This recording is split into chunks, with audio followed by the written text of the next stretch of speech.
Pictures on the wall revolutionizes all. Music of melodic atmosphere mimics militancy everywhere.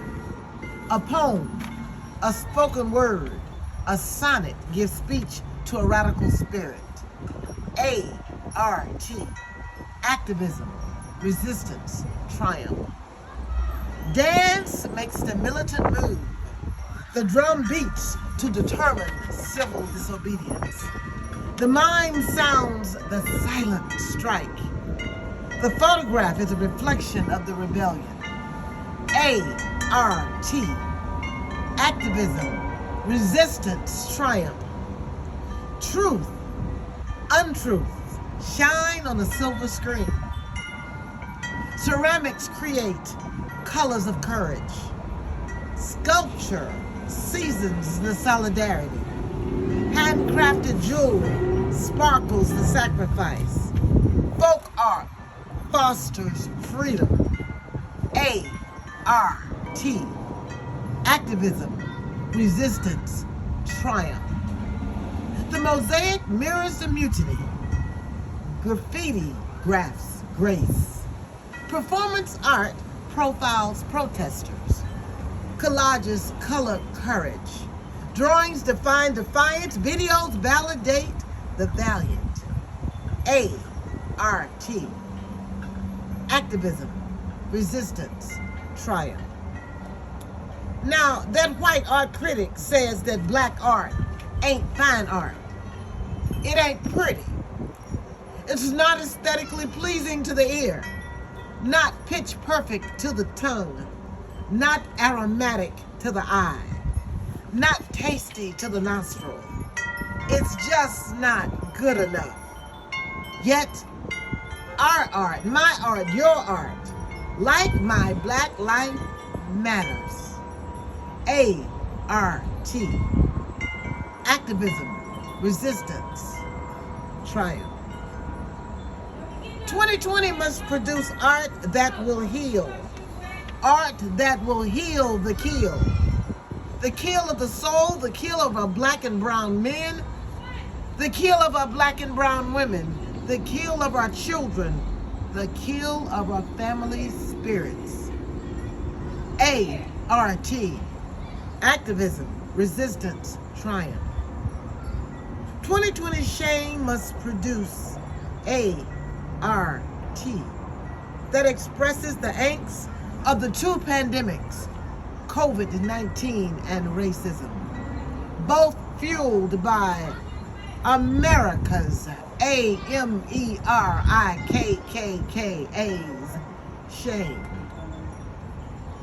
COVID-19 was allowed to flourish and killed by that man in that White House who really didn't care, whose treacherous actions left the nation diseased in disrepair. Since 2020, almost 32.5 million have contracted COVID. Over 578,000 have since died. His willful acts of homicide, a byproduct of medical apartheid.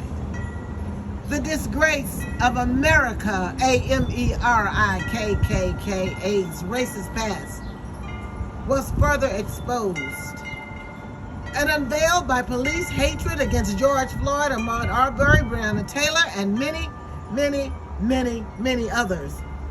An atmosphere of extreme distrust they created. January 6th, was it the culmination or continuation of 2020's election craziness? A nation thrust in wanton distress. We sing a 2020 anthem of A.R.T. My country, tears of we, sweet land of bigotry, of thee we sing. Land where my father's, mother's, brothers, sisters died. Land of the pilgrim's false pride. From every mountain sign will freedom ever ring. A.R.T. Activism, resistance, triumph. 2020 was a conundrum of a year. Do we even know what the hell happened? Or where do we go from here? Do we push the reset button and try to make it right? Or put all that shiggity behind and erase it from our sight? Do we create new art forms to weave and share the stories of future generations? Or do we listen to our ancestors and ancestors and rely on treasured relics that enabled us to shout out in hallelujah celebrations? Or do we look at 2020 through the messages of rebellion, revolt, radical enlightened expression, defiance, mutiny, civil disobedience, protest, militancy, advocacy, uprisings, insurrection, solidarity, celebrating, commemorating A.R.T, activism, resistance, triumph,